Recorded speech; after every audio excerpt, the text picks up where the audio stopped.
Hello everyone, my name is Lee and I'm the founder of Starlia.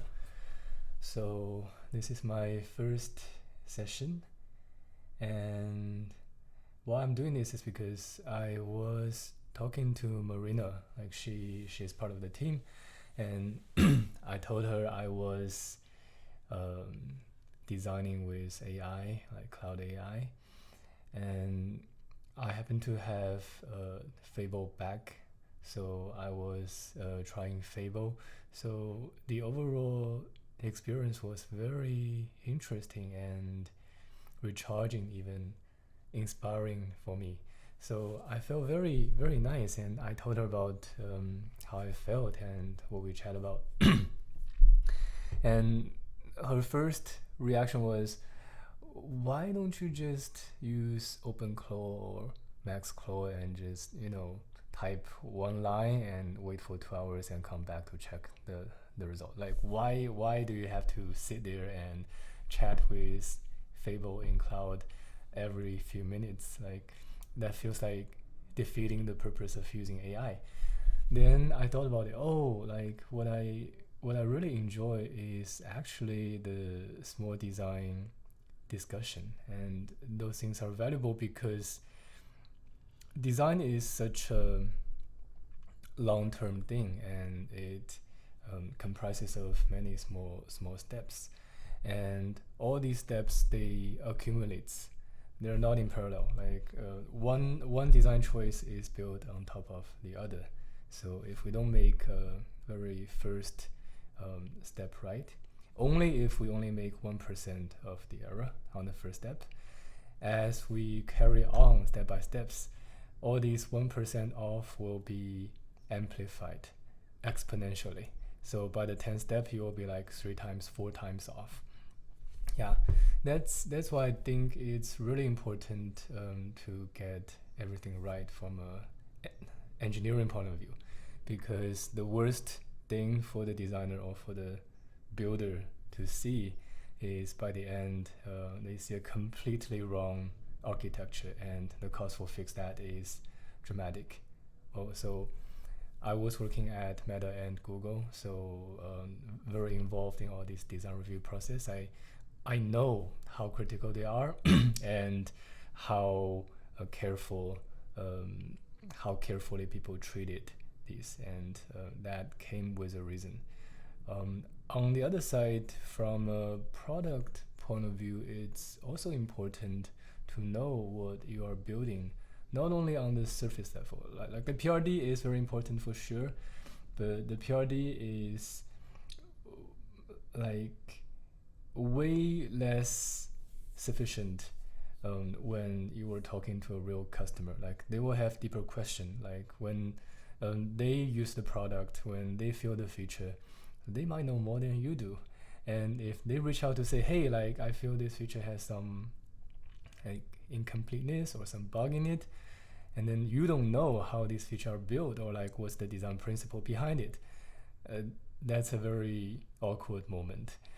I saw this moment a lot back then in the big corps. Like that's when the PMs will reach back to the edge. Hey, like what's the backend for this feature so we can answer the customer. So yeah, so I think both in terms of the product market fit and in terms of the like the engineering architecture, it is critical to know your design. And the best way to know your design is to know how it's being designed step by step. I do see people use agentic AI in such a way that they prompt one line and they wait for a few hours and come back. And in fact, I tried this before too. Sometimes it's completely like a disaster, which is totally fine. But if you keep trying this, like you try this 10 times, then by odds, like rolling the dice by odds, 1 out of the 10 times you'll get a sweet surprise. Oh, like that's really nice. But that only works for creative job. If you are creating some images or AI gen music or video, then I think that is a good norm or a good way to practice AI. But in my humble opinion, I think building product according to some requirements, while you want to maintain enough clarity in the overall design and want to make sure the design doesn't deviate from the right main path too much, then the only way is you have to understand the nuances. You have to pay attention to the subtle, profound, sophisticated details. And then, in fact, if you really do this, you will learn a lot. Like, that's the fascinating part working with AI agent in my point of view. It's not to use them as a labor. It's more like to use them as a companion or even a friend. So sometimes I was wrong, sometimes the AI was wrong. So I think we're learning from each other, and the synergy is what I really appreciate. Okay, so much talking. And for today, what I want to do, we're building a product on Apple Watch. On Apple Watch, let me see here. It's called Starlia Relief. So you cannot find it on the App Store yet because we are still in beta. So it's only in test flight. If you really want to try, you can DM me and I can send you an invitation code. Yeah. So what it does basically is it tracks your heart rate and motion at this point.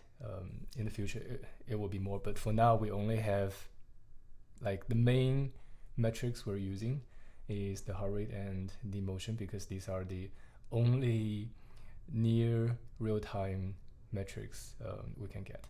But to take a step back, like what we're trying to do is we realize a lot of people are under a lot of stress and pressure these days. A lot of the stress and pressure comes in forms of abrupt emotions. So, for instance, when I had some bad relationship with my family or friends or colleagues, like we had a fight, or I was in some very important meeting and presentation and I messed up, or things happen these days, right? So internally we'll feel this negative emotion like anger, anxiety, depression, but most of the time we were so busy with our life and the current event going on or the current conversation going on, we didn't have the awareness to truly be aware, like I am already in such a stressful state. And then because we're not aware, then these tension, these emotion, they will carry on and their effect will accumulate. And by the time we realized at the end of the day, when we get off work and come back home, like it's almost always too late. Like we have already suffered so much unnecessary stress. So the whole idea behind this app or the product is we will use sensors to monitor users' biometrics, and we will try to learn or realize when the user is in a very tense emotional state. And once we realize that, we will put a gentle nudge to the user, and then we'll invite the user to walk through a very simple exercise, like a 1-minute breathing. And then after that, we will ask the user to log, like if they do feel better or not, and we will collect the data. So very simple closed loop application. So the whole idea is to help people realize their negative emotion and try to help them resolve it in real time. So this product has many pieces. I think the skeleton, the framework, is there. So in fact, we already submitted a beta version, Ep.1, to the test flight. So we are working on improving some of the features, the core features, for Beta 2 and for MVP. For today's specific session, I want to improve the motion detection. So there are two main metrics we're using nowadays, as I mentioned. One is the heart rate. So we got the real-time heart rate from the workout session. So the cadence is roughly once per 5 seconds. That's that. Not much we can do. And the motion, to start with, we were using the Watch OS Core Motion API. So that will give us a category of what Apple Watch thinks the current user is doing, like what's their motion category. I believe there are 5 of it. There is a stationary, like sitting, no movement, and walking, when you walk, cycling, when you ride a bike, and automotive, that's driving. I think that's it, or I'm missing one. So let me ask Gemini. Forgive my typing. In fact, I installed this Whisper Flow so I can just talk through. So what are the what are the motion categories Apple Watch OS Core Motion API gets?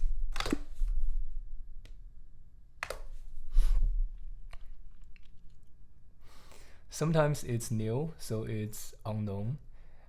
In fact, when I check the log, a lot of times it's unknown. So that's another thing we need to fix. But for now, I was on Pro, so a little late. Stationary, walking, running, I was missing running, cycling, and automotive, so 5. And unknown is the 6. Right, so why we need this category before is if the user is already running, then naturally their heart rate will be higher, so it doesn't make sense to nudge them, hey, like your heart rate is increased. And even if we do, we cannot intervene effectively because it's hard to regulate their breath while they're running. Like when you're running, you have to breathe faster. If I say, like breathe in, breathe out, relax, so that doesn't make sense, right? And same for cycling.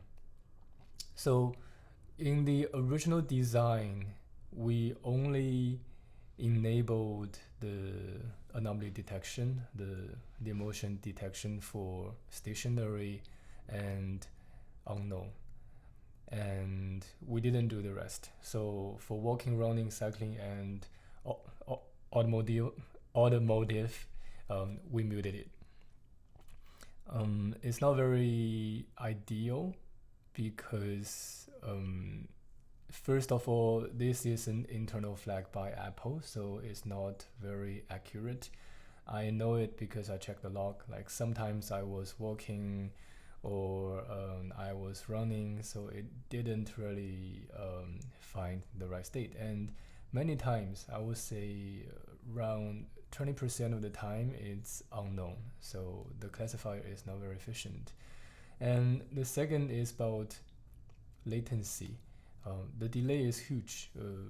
Sometimes 10 seconds, sometimes up to 20-30 seconds. So if we want to build a real-time detection closed loop nervous system regulation system, then I think 5 seconds, 10 seconds is the most we can afford. So for that reason, I was trying to explore, are there any other ways we can get the motion signal? with better precision and better latency. So that's the whole purpose for this session. And my setup is very simple. So Apple Watch OS, so apparently it's on Swift UI, so everything is in Xcode. I wouldn't touch Xcode these days unless I just want to make a very simple change to change the constant numbers and save some token. Otherwise, I would just leave it to UI. I would just leave it to AI. And the other case is sometimes I need to switch testing devices or update the version number, and I need to click the wrong button in XUI to test it on my real device. Like, that's almost the only times I touch it. So my main tool is Cloud UI, Cloud Code, Cloud Code AI. So I run this in terminal. In the past, I ran it inside of Xcode. They have a integration. Let me show you. They have an integration with all these AI agent, so I can do this here. So the integration is pretty good. So you see everything in Xcode. The downside is it doesn't have Fable. So if you want to use Fable, then you have to do some dirty trick here to connect. I wouldn't want to do that, so I just defaulted to terminal, and it turned out to be pretty good. So let's get started. I think I talked too much before we get started.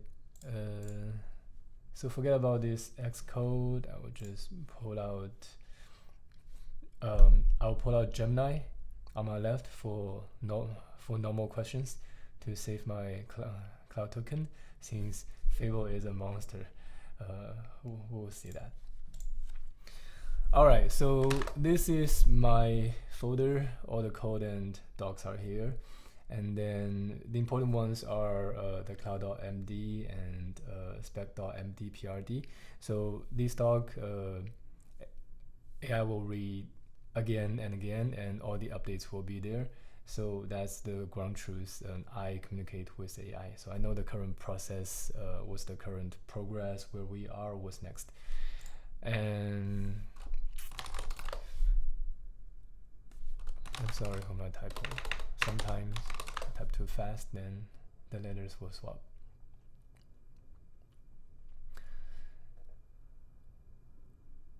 Yes, so originally Fable was only planned to be in the subscription plan through July the 7th, I believe, and somehow they extended for another 5 days. So really appreciate for that.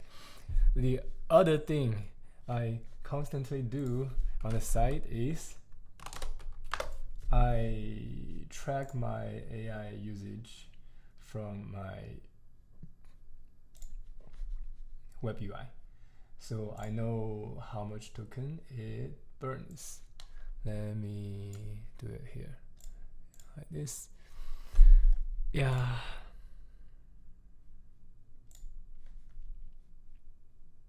Usage. So this session, 5 hours, 0% grade. Fable is 41%, so the limit is 50%, so I have 5% to go. And my weekly limit will hit in Friday, so I think I'm good. I constantly check these because Fable is a monster. Like, sometimes it will just see so much token. One query used to burn me like 5 to 10% of my current session limit, and then once I was running out of my current session, so I paid extra credit, and one query burned me $20. So be really careful. Be really careful about token usage. So for that purpose, the first thing I do is check the context. Yeah, sometimes if the context is too much, then each query will be money eater. But for now, it's good. I think I just compressed it. Yeah, so if you see the context is too much, like 3, 4, 5 rows, or even 70%, then you can use compact to compress it. So you should be diligent to check this very often, because this is a matter of token and money. All right. So since this is a new session, where do I get started? I will still use Whisper since I'm on the video, so talking is more natural. What's the next work item for the MVP version? I believe it's to improve the motion sensor, right? So briefly describe the requirement here. So no design, no code, just describe the task in more detail. And I always try to be explicit about the scope. So no code means like you don't have to code. No design. If you don't say that, then usually at least they will plan for something. The other thing is also I'm streaming, so I'm live. So do not share any confidential information from any part of the project. So do not copy or print or show any code snippet. So do this throughout this session. Carve this in your memory.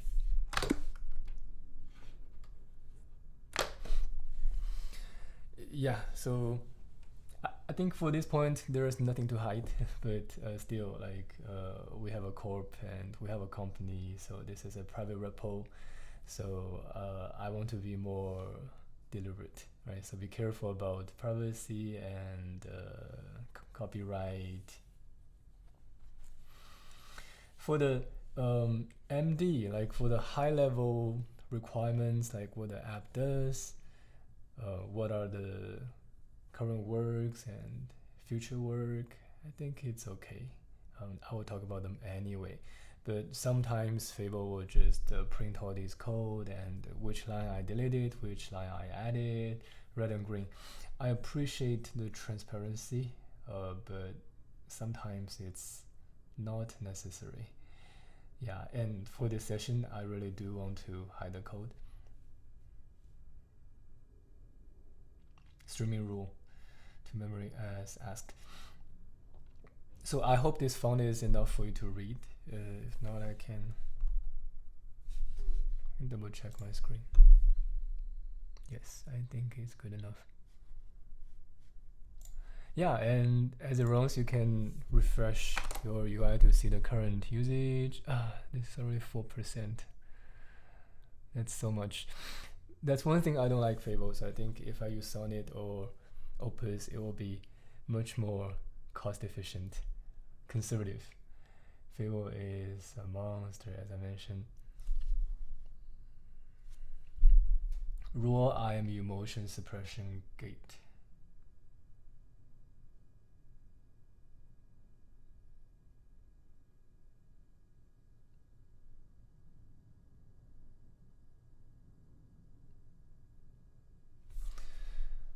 Is it showing all the context? Oh, I'm sorry.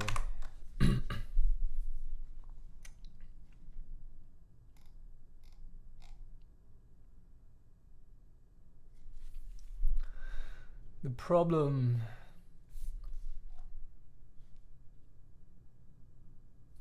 let me wear my glasses.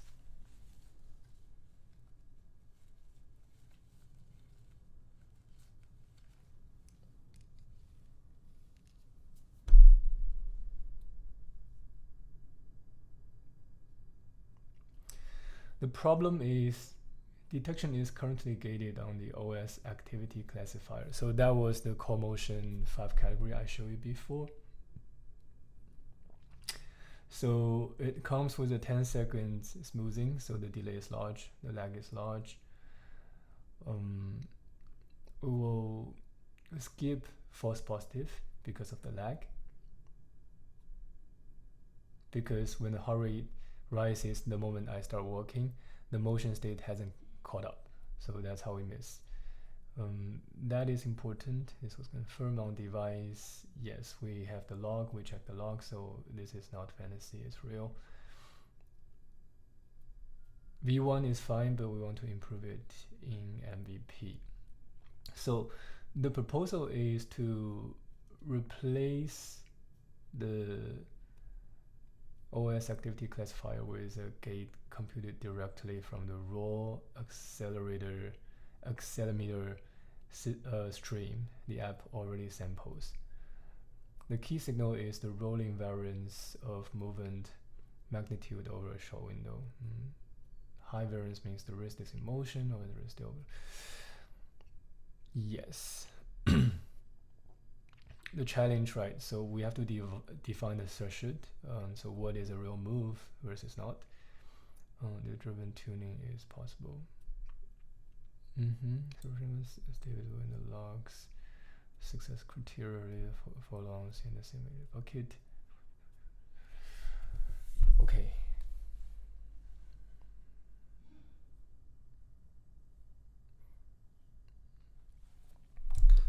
So what is the success criteria, and what are the alternative signals we can use in addition to the real-time motion data we get from the accelerometer?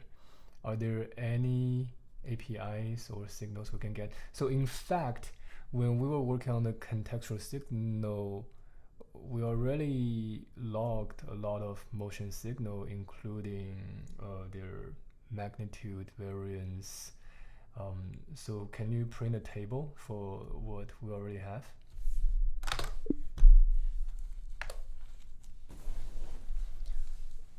Right, so I'm just trying to clarify the scope. If I don't do this, I just say, okay, it sounds good, and go ahead and planning. So it might miss some important context about this task, about this problem. So the two contexts I'm providing, one is I want to be very clear about what we're trying to optimize, right? So what's the goal for this change? And on the other side, I want to make sure the AI knows what resource we can leverage, because previously we already added a lot of motion signals. I believe those are more real time than the core motion categories. So yeah, so here we have a lot. Let's see.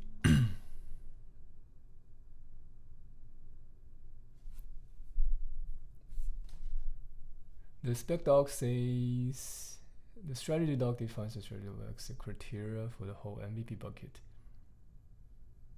Task level ones.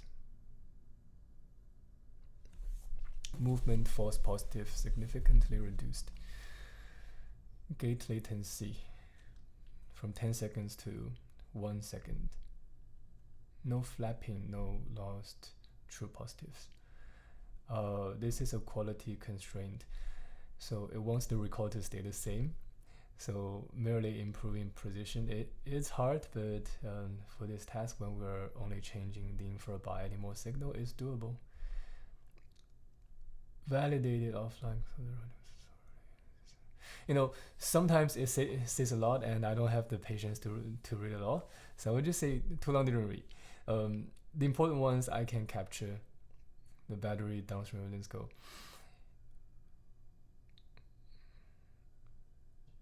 Offline analysis, right? So the most important ones are the first two. So we want to reduce the false positive.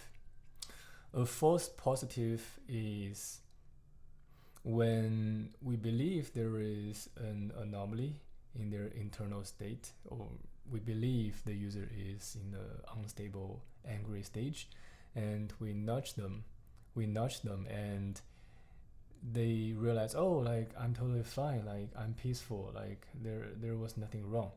So this is false positive. So the user has no emotion, but we detected one, and we notify them. That's very bad user experience, and if this accumulates, we'll lose user trust. So we do want to minimize that. I think that's very critical. The second one is also important. There is a 10 seconds lag window. In fact, I think it's related to the first one, because the 10 seconds lag lag is only important because when a signal lags, sometimes we will produce false positive because we missed the true current motion category for the user. So if we can improve the latency to 1 to 2 seconds, because the heart rate cadence is 5 seconds, then under the heart rate framing, we can say the motion signal is in real time. So technically, we won't have any motion triggered false positive. So it's still number 1. That is good. What I do want to challenge is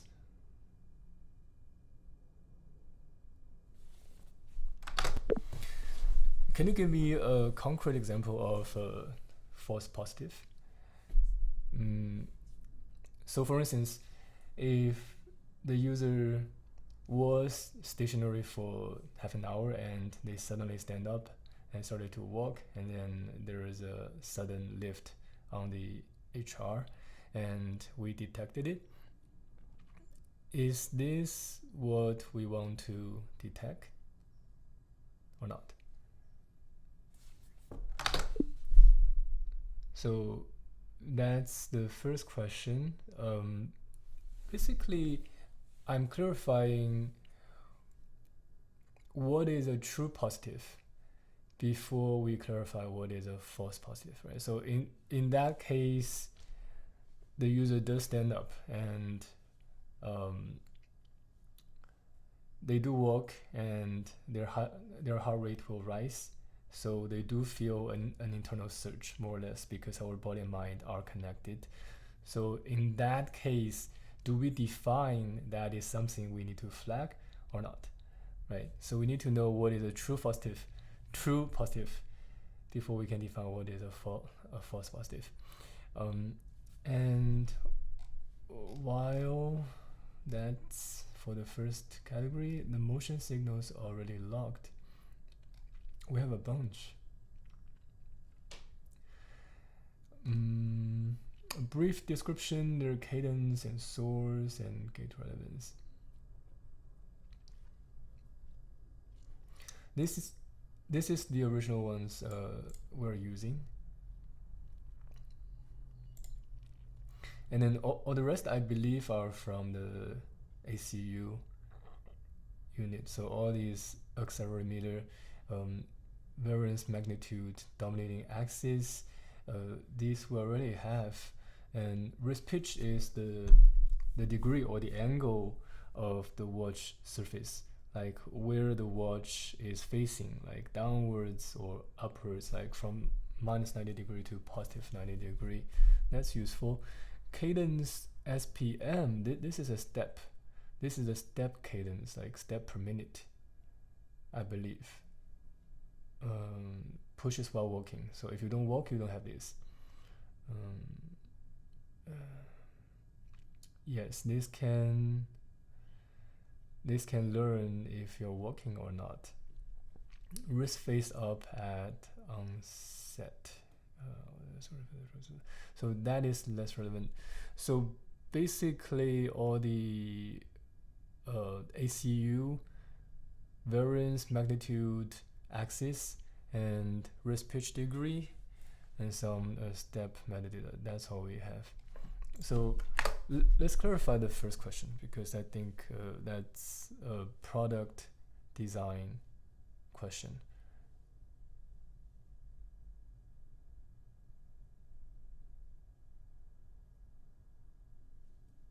And let's monitor the tokens meanwhile.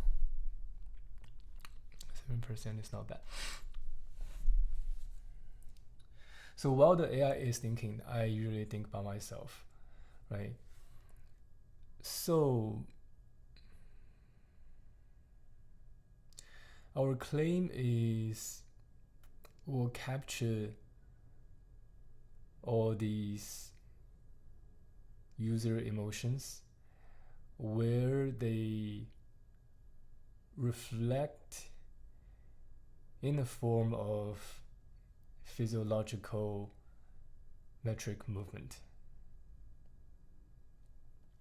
So If that's the case, then we do want to flag whenever their heart rate bursted.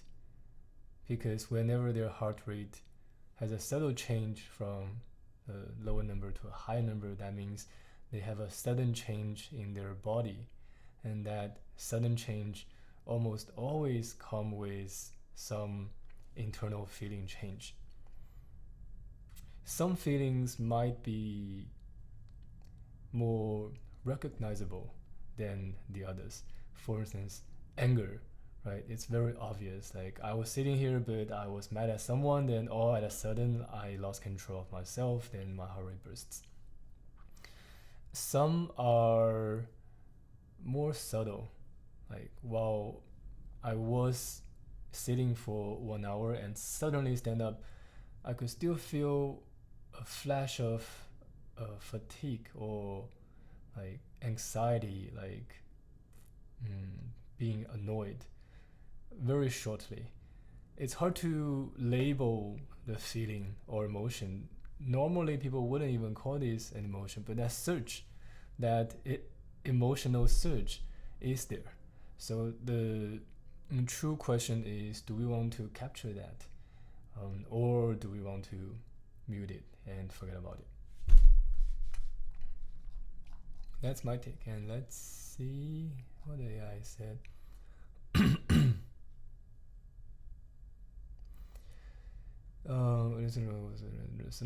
So AI thinks this is a false positive, so which means this event is out of the category we want to detect.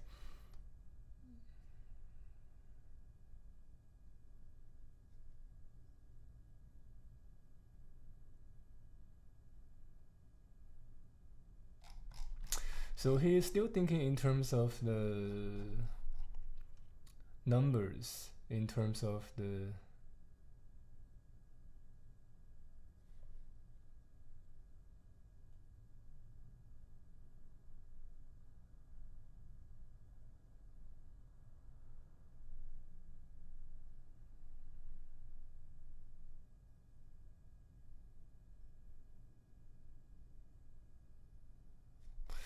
yeah. So he is still stuck in this very task.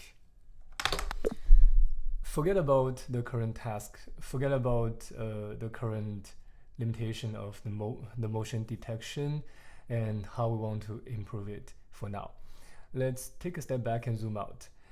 So if the user has been sitting there for 1 hour and all of a sudden they stand up, then they do have a surge on their heart rate. And inevitably, this sudden jump in heart rate will correlate to some internal state change. So for my own case, if I feel it carefully, I do feel a sense of fatigue or anxiety.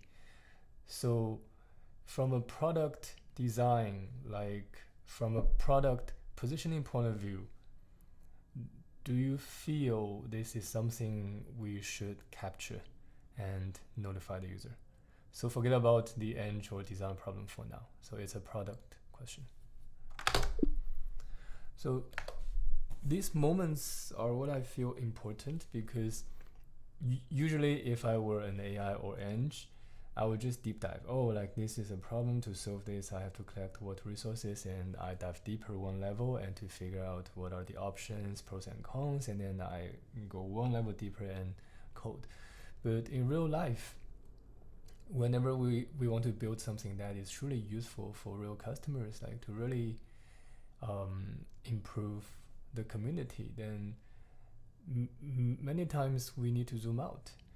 It's easy to get lost in a subtle picture and go deeper and smaller, but it needs much more courage to zoom out, to have a look of the bigger picture.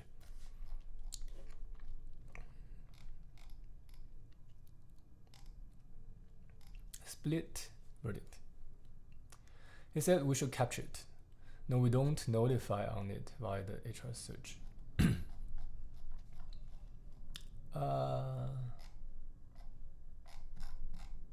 I'm sorry. Sometimes the scrolling It's buggy.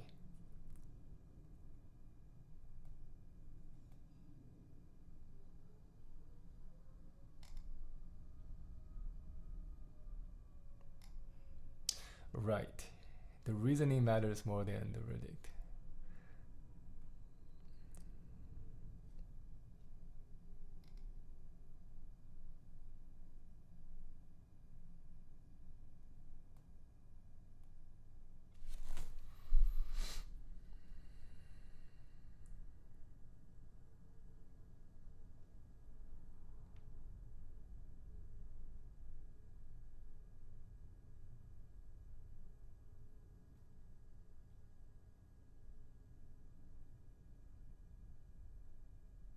Mm. So there is certain misunderstanding here. So when I was describing fatigue, I was associating only with the action of standing up. It's a short-term physical fatigue. It's not a accumulative fatigue from the 1 hour standing.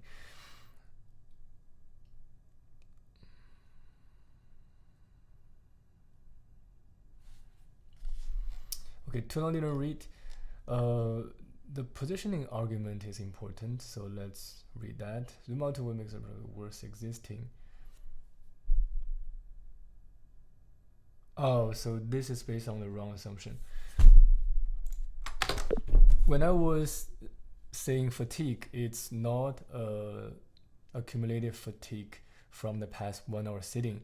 It's the sudden fatigue of a sudden posture change from sitting to stand up. So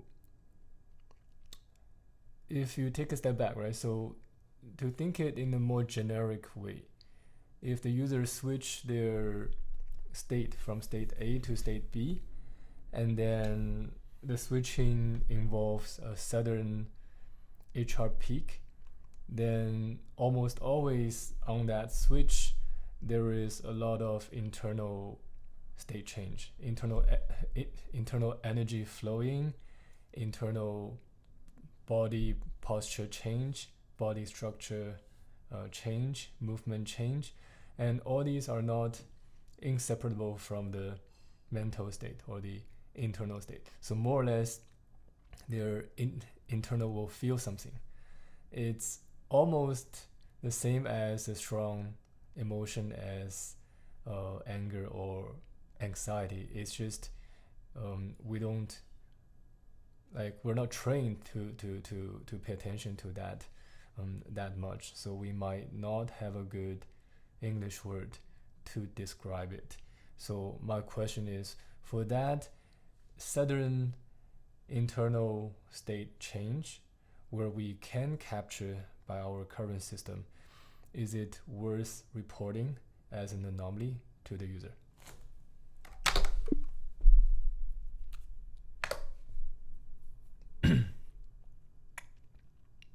And sometimes I need to be more careful because AI is very smart.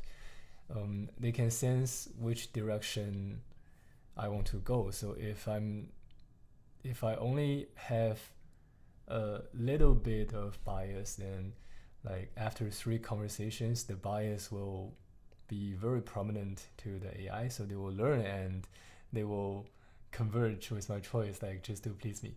So, while they're thinking, it's a good time to reflect on myself. Like, does that really make sense?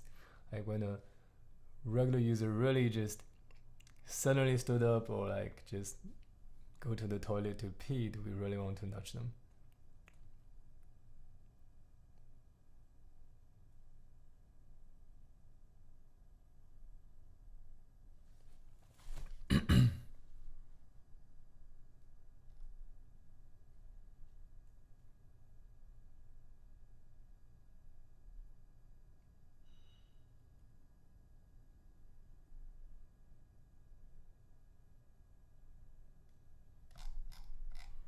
Yeah, some scrolling error again.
this is a very good point. So AI named it servability.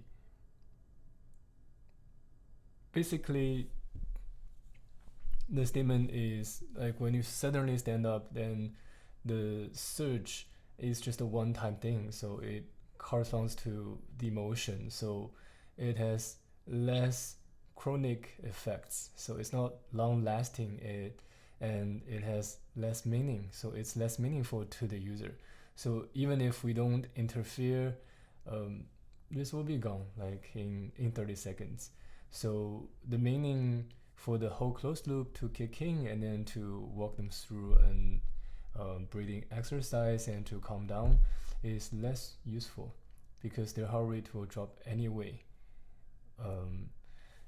I do agree with this because, interestingly enough, half of the time, maybe I should cut this. When I was testing my own watch, the demo app, many times when I do receive the notification is when I suddenly stand up and rush to the toilet to pee.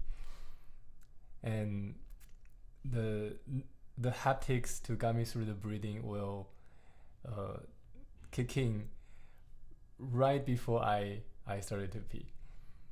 It's an interesting experience. I feel on one side I do like it. It gave me a lot of anchor when I was peeing. So the peeing process becomes more meditative almost.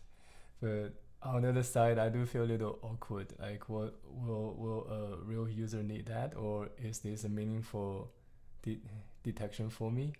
Even if I didn't get this, it's just a normal toilet trip, and then in 30 seconds, in 1 minute, the surge will calm down.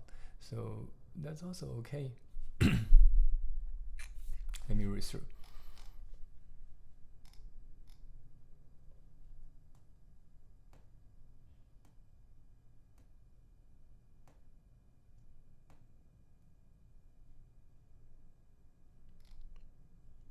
Yes.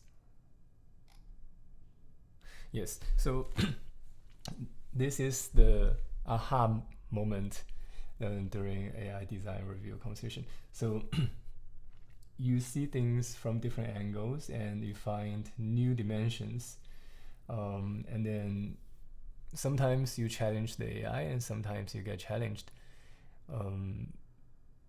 Naturally it can drop a lot of ego almost. So what is really right or wrong, like nothing is 100% right or wrong, right? So at the end of the day, we are just aligning with each other, so to achieve this coherence. That happens in real work too, right? So in a room of design review, people may have different voice, but by the end of the day, when you walk out of the room, everyone gets the alignment. So that's beautiful itself. So to this case, the philosophical value is we should really decouple the value of detection and the value of intervention. These are two different things. And the final verdict by AI is an anomaly. I'd hold that line firmly because anomaly is a promise about unexpectedness. And these events are the most predictable thing the sensor sees. Reporting them as anomalies spends the exact trust the flagship moment depends on. As a phenomenon, you've identified something real. Yeah. Yes, I agree with you. So it's a very smart move to decouple the value of detection from the value of intervention. So just to make this point more concrete, can you come up with a table? So each row is a concrete example or scenario where the heart rate peaks. And then you have two columns. One column is what's the detection value, low or mid or high. And then another column to state the intervention value. By intervention value, I mean if we do detect that and do notify the user and walk them through a breathing exercise and their heart rate drops. So how useful, how much value we are carrying for that, low, mid, high for each row. So I really get it, but I think this way, like for you, for whoever you're watching this video, it will be clearer. And the final paragraph, it just mentioned like a simple physical anomaly versus a phenomenon worth fostering self-awareness and self-resolution is gold. So let me actually copy paste this.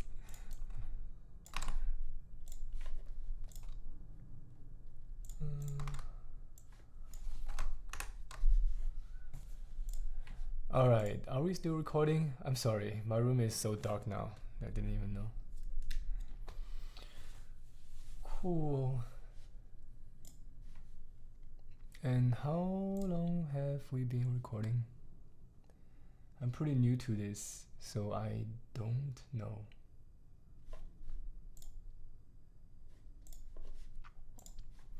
So after this, we'll take a pause and then I will come back. They give me 12 scenarios, oh my god. Would be better in the table.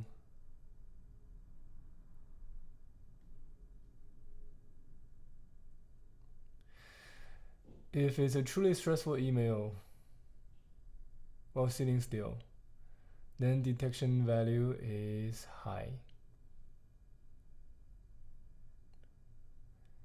And the breathing value is also high.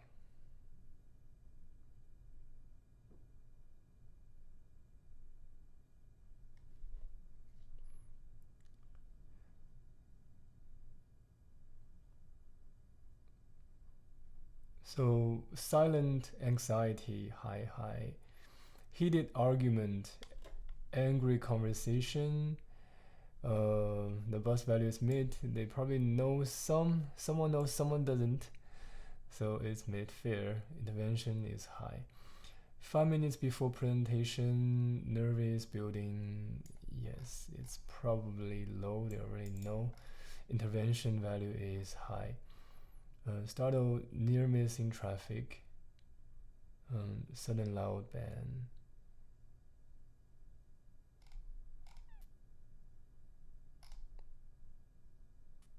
Woken at 3 a.m. with a racing heart.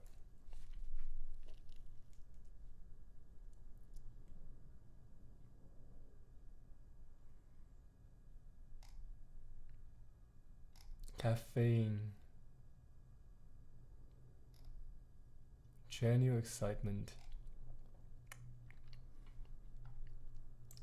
Genuine excitement, this is low. Hour of sitting.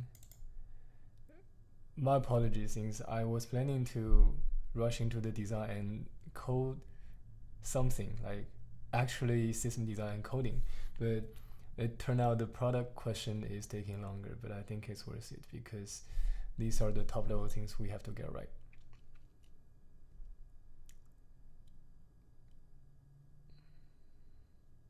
Stand up after an hour of sitting. This is low, low. Walking to a meeting, climbing stairs.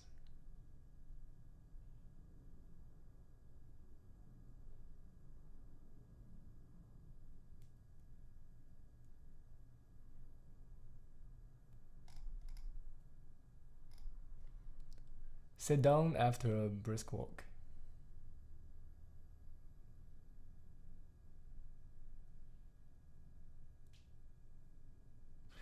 This one won't be detected, in fact. Like if we sit down after a walk, then the heart rate will drop. So we don't detect downward trend, we only detect upward trend. So I don't think this qualifies. For number 12, if we sit down after work, then our heart rate will drop. So in that case, the system is not designed to detect, right? So we only detect upward trend.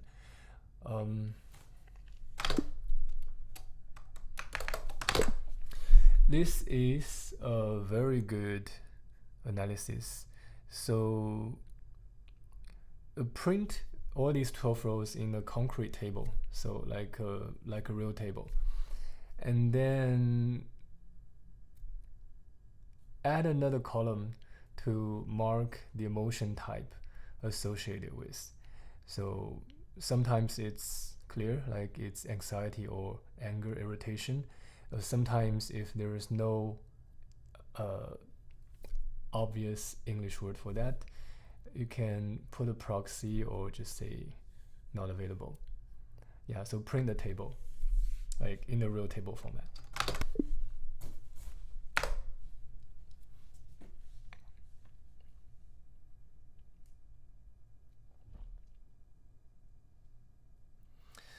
So next I will ask AI. In fact, let me check my token.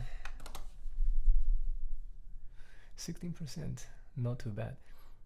Oh, 45%, but my favor will hit my 50% pretty soon. 5% left, so I need to plan wisely.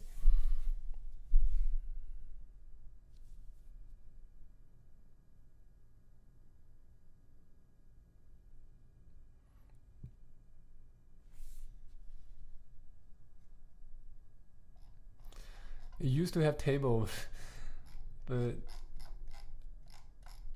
it changed back to a non-table view.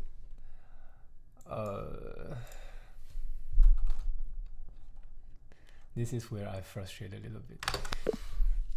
I do want a real table view for my readability. Can you put a real table somewhere in the spec.md doc?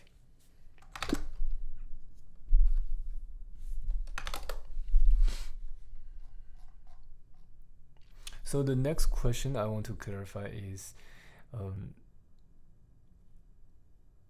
whether for each of the scenarios in the table, should we support or should we detect and notify in our product or not? So I want to hear what AI thinks, and then I might have my own thoughts, and then once we align on those, we can have a clearer definition of what our product is really doing. To take a step back, to zoom out. So a lot of reason I'm doing this here is also based on my own thinking habit, right? So many things here we don't really have to do it here. Another way to do it is like we just support all these, we support all these 12 rows, and then we build in the product and we ship to the market. And based on the feedback from the product market fit, we will know for sure which of these are useful and not useful, and then we can drop. Yeah, so I'm doing this for my own practice and for the streaming purpose. Just to say. Yeah, now I print some code in the MD.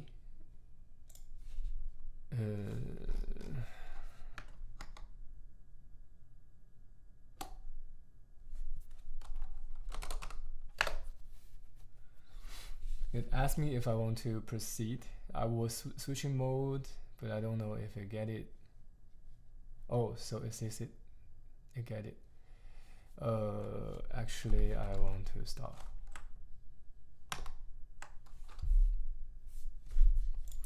All right, let me read my MD file. It says it goes to the table some. Goes to the here. It's listed as detection value cross intervention value scenario matrix.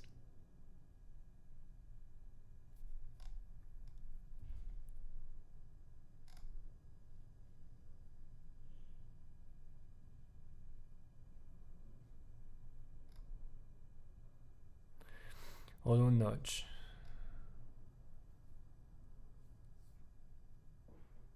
Flagship means what we're building now. Like we only have certain real estate, so we cannot afford too much.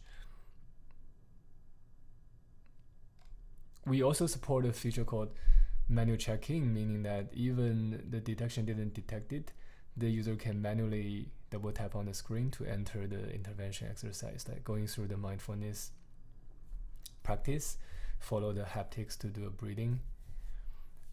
That's another entry, so it's suggesting the entry point.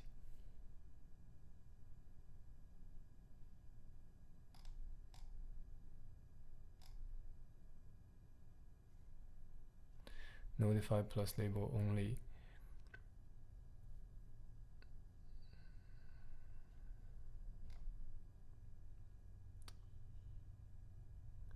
Exertion wind it.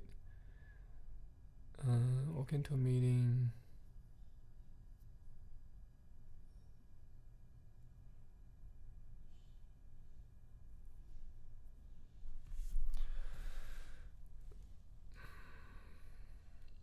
Exertion, no emotion. Recovering, settling, closes arriving.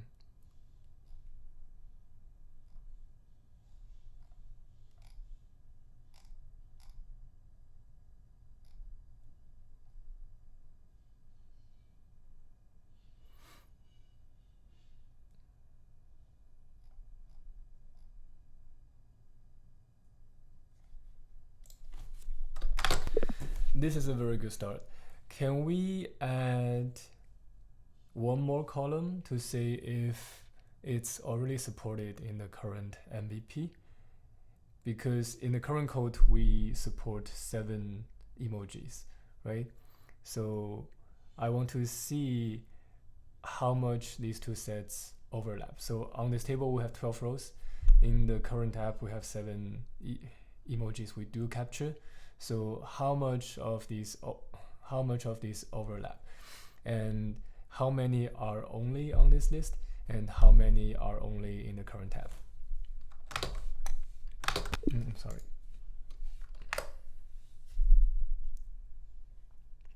Not tab, but app. By the way, current app. So if you see some correction you want to interfere with Fable, you can just type dash by the way. That's a trick. So due to time, we need to end soon. I just want to clarify this one last question. How much these two sets overlap? That's a key question to see how much the app is deviating.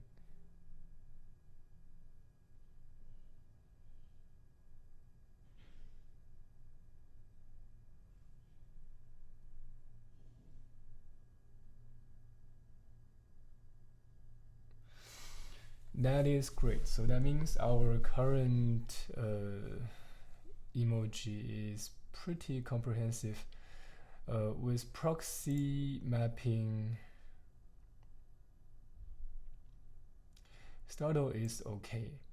It doesn't make sense to have very subtle emojis which look similar to the user, so they have more cognitive burden when picking. Cafe, jittery. We'll go to this anxious.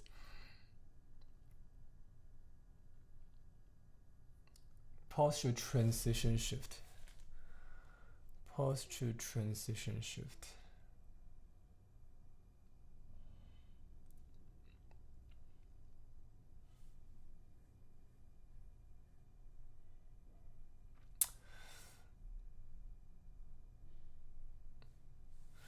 Out of the 7 current emojis, 6 appear in the table.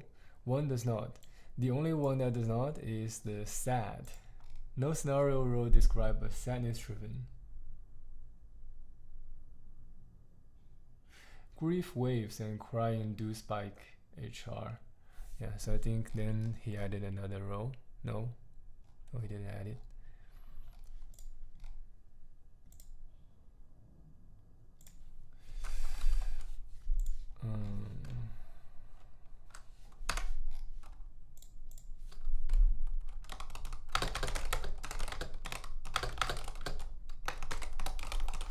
I want him to add a row.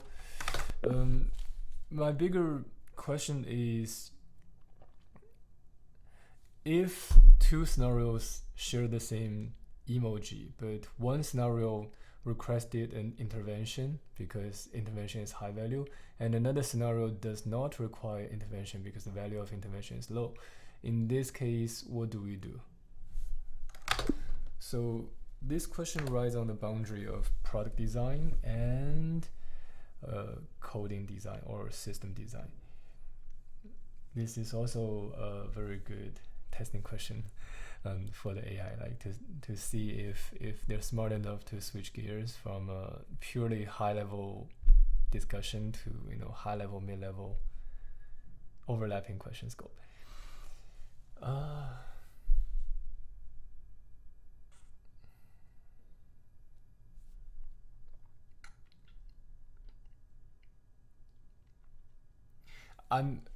I'm still thinking about the product design, like in case the user just have a sudden posture move and HR peak, do we really want to notify them? I totally agree, like there's nothing to recover from, right? Because that's a one-shot movement. Once you stand up, it's gone. The key question is, do we want to even notify, or we want to do it silently?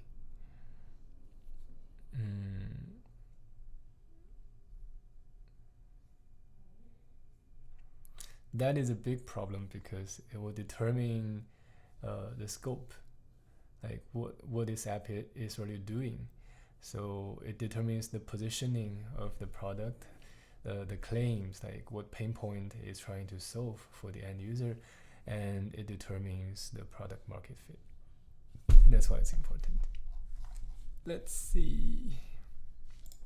Okay, spec doc is updated, row 17, I see this, then I won't read further. I trust AI for these small tasks. Yeah, he knows it's a bigger question. There is resolution. Emoji should never be the thing that decides.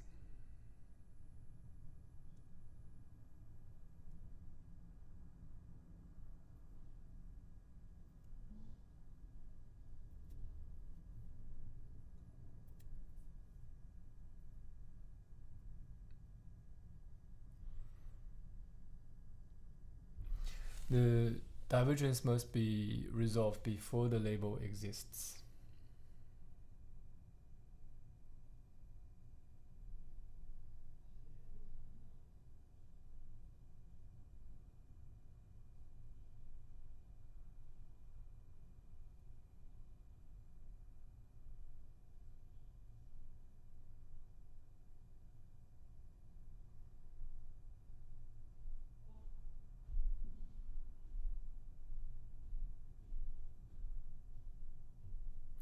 No, like that's a wrong understanding.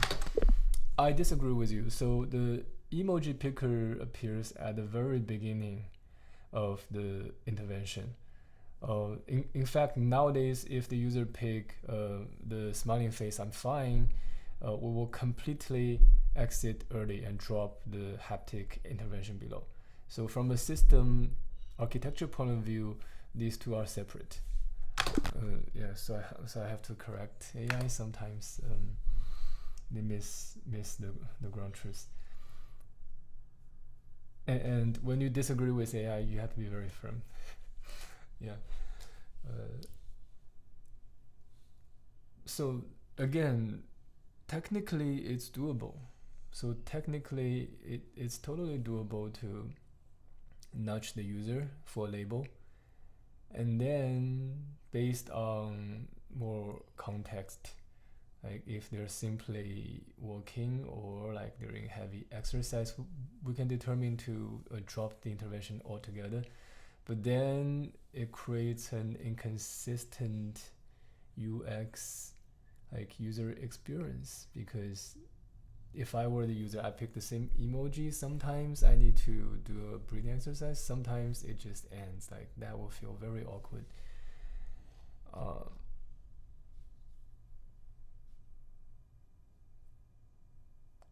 I know where you are wrong.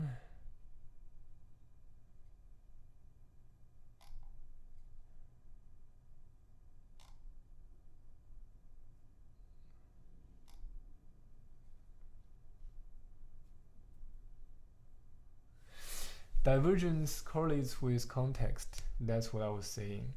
The same emoji, different context, it could be different thing. Divergence within the same label and context. This is very subtle.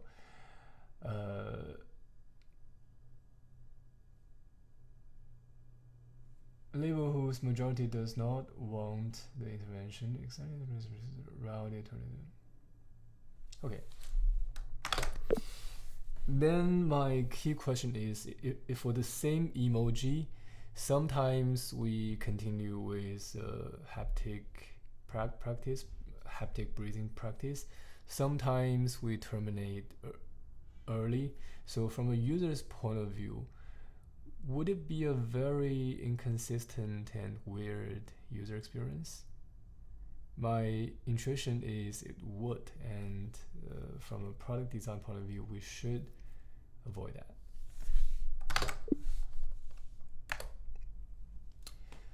By the way, Whisper Flow is very nice, saves me tons of time. The only drawback is sometimes I feel thirsty, talking too much. It's like when I was working at Google, so I did have a lot of meeting, like from morning to evening, but usually it's still confined. It's still contained within like 8 hours, right? So if you meet 8 hours per day, you will be super exhausted. But with this thing, I have to talk day and night. So sometimes I prefer typing, but I know I'm streaming, so I need to talk so you can understand me.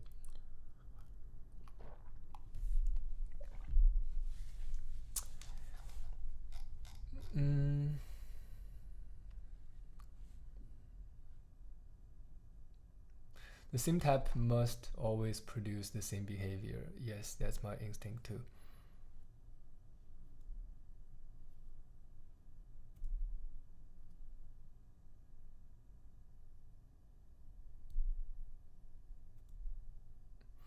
So by saying this, it means if we believe it's a false positive, then we drop it all together. So we wouldn't even notify or ask the label to label, ask the user to label.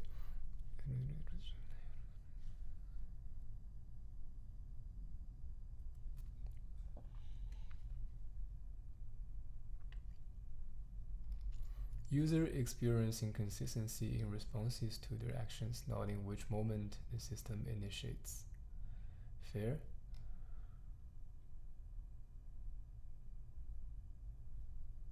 Fair? Design rule, this is important.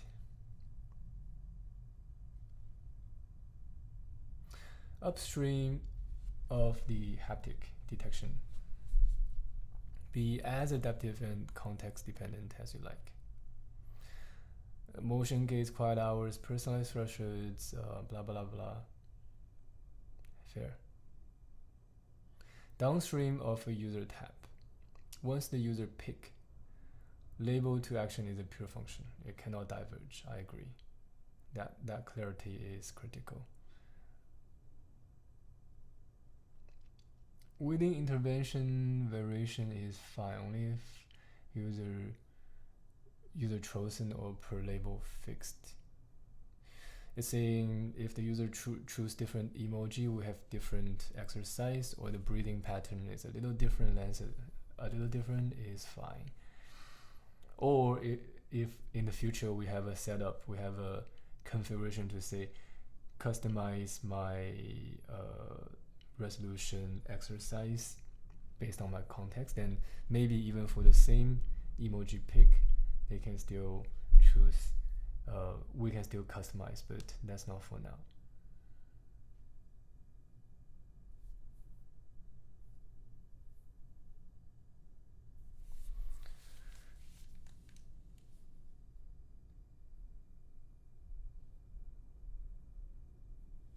Now the escape hatch, don't violate this, the end button. So it's the user being inconsistent, which is their right.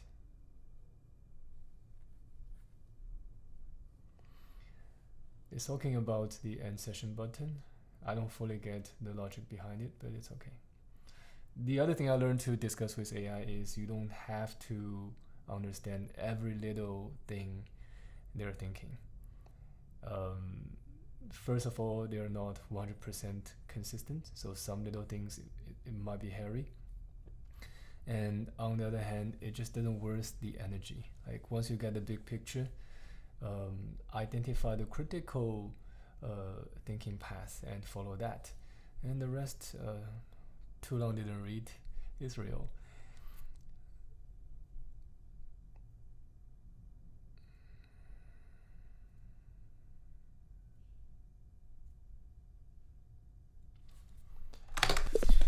Just to clarify, to make 100% sure we're on the same page, that once the user chooses a label, then the subsequent procedure should be identical. So it's a function. The emoji label determine what's coming next. And I totally agree with that. If that is true, that means from the table, from the current 13 rows, if the intervention value is low, even if the detection value is high, we will have to drop it, right? Because the mental model before is the detection value corresponds to if they label the emoji, and then the intervention value corresponds to whether we present the haptic breathing intervention exercise. But now we have this design principle, so these two are bundled. Then for each row, we cannot split them, so we have to make a single decision. Either we notify, they label and breathe, or we don't notify and they do nothing. Do you agree? If you do agree, let's add the last column of the table, which is the verdict. Do we notify or not? Notify means ask them to label and go through the whole flow. Do not notify means we silence it. And this is the outcome of today's conversation. I might need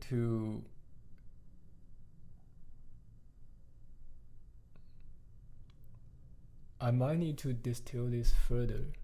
So one more last question, but for now, this is good.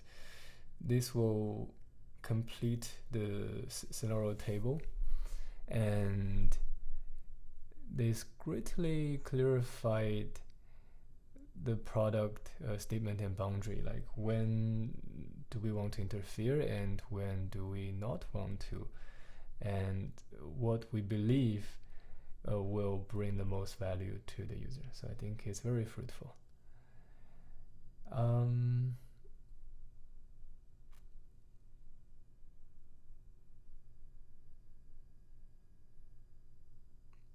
Actually follow and the gap matters. Pure global function. Okay, that's clear. I didn't agree for some users that does not violate the principle. Notify plus table only.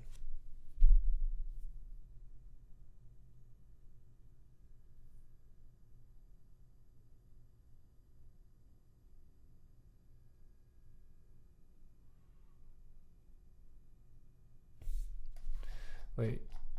Wait. I was reading.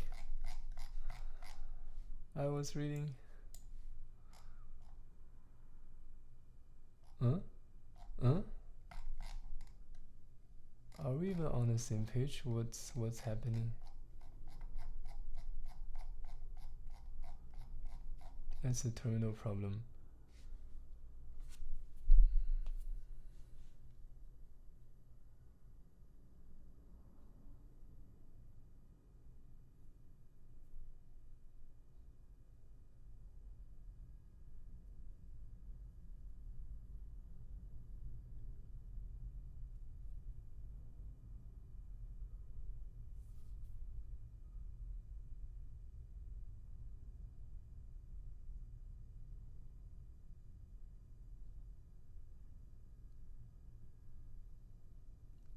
So I see my flow now. So I was thinking if it's low value in intervention, high value in label, then we completely drop. So AI is saying we don't have to. We only have to be consistent. So, for instance, this excitement label, if it's consistent after the user pick excitement, we always terminate, acknowledge and terminate. Then multiple scenarios can still use this, so we don't have to drop the scenario. The only thing we want to prevent is for some scenario, user picks excitement emoji, we follow with a breathing exercise. And for some other scenario, the user picked the same excitement emoji, we acknowledge and terminate. Then the downstream is inconsistent, and that will create a lot of trouble to the users.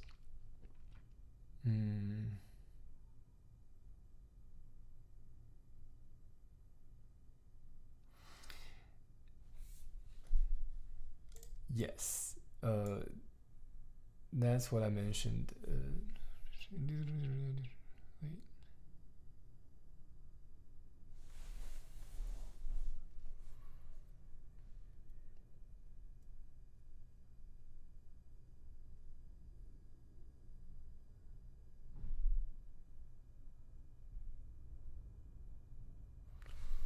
I don't fully get this, but I think this is important, so let me read it carefully. The verdict isn't actually ours to assign row by row. The system doesn't see scenarios, it sees observable context. 1, 2, 4, 5, while still are indistinguishable at detection time. So it's still in the gap between the table and the current system code.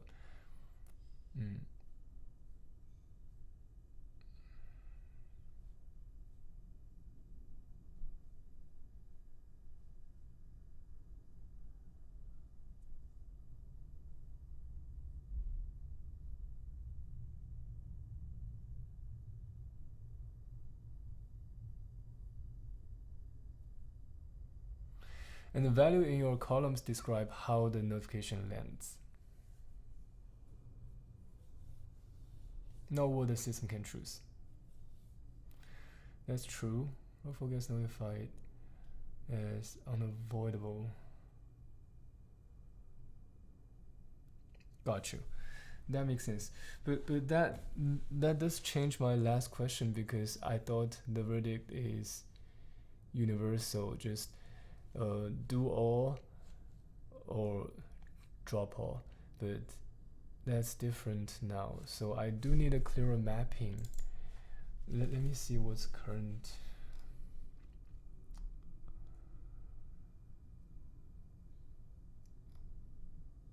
Notify when still. Silence. This is hard to read. So my final question, I promise you. My final question for this session is under current framing. Because in the app we only have 7 slots, so there are only 7 emojis they can pick. And for each emoji, we either follow with a breathing haptic exercise intervention or not. That's fixed. So we only have 7 slots. So how do we map these scenarios to those 7 slots, or do we need more than 7 slots? That's my question.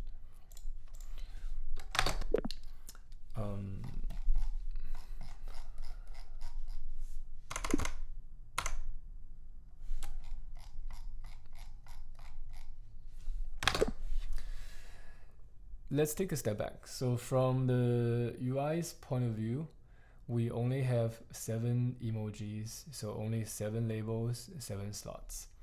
For each emoji, due to our design principle, they either follow with intervention or not. That's determined, so 1-to-1 mapping. So we only have these 7 slots. Can you add a column in the table to map each row to one of the 7 slots? And if we couldn't find a mapping, we just say not available, NA. And each slot should be a combo of the emoji and intervention or intervention. So yes or no. So emoji plus a boolean. So that is one slot.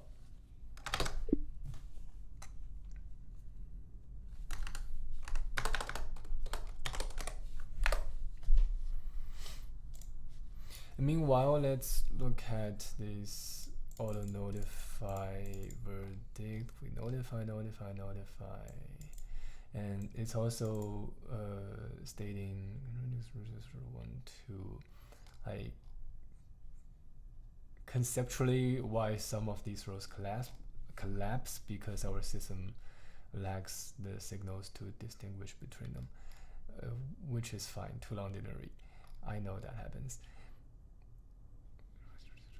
Some will be dropped. Usually these low intervention, low to mid intervention value and low detection value, we drop these for sure. What I am interested is about some low value here. We still choose to notify. Oh, they added. That's good. Still working, but it's readable. This was intervention, anxious face intervention, angry face intervention, anxious intervention, anxious intervention with proxy,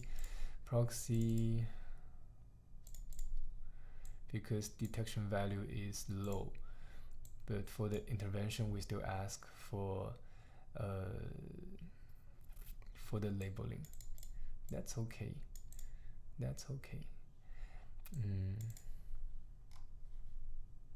Mid value, high value, mid value, we want to label.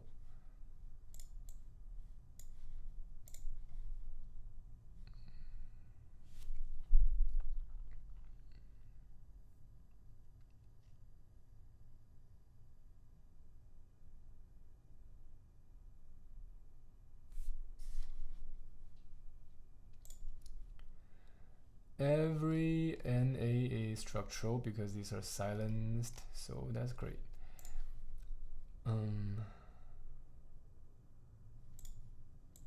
That is great. Slot utilization is very lopsided.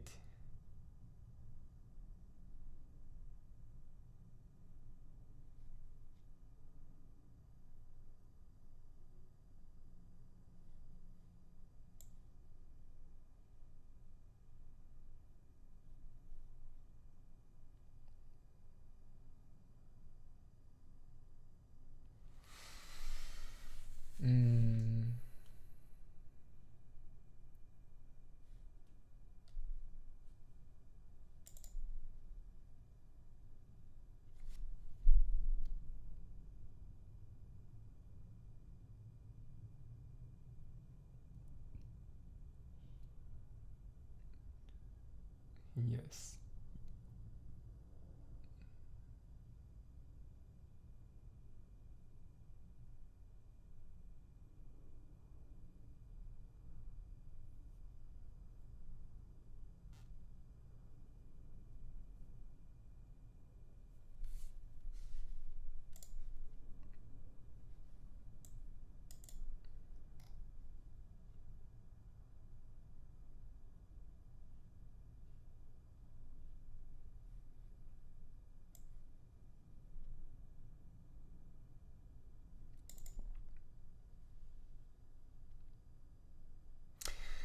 Okay, so I think this is a good end. The result, the visible result is a table, so I think it's a very clear mapping from different scenarios to different values in different stages of the system, and the final verdict, if we already support it in the current view or not. and it's much clearer.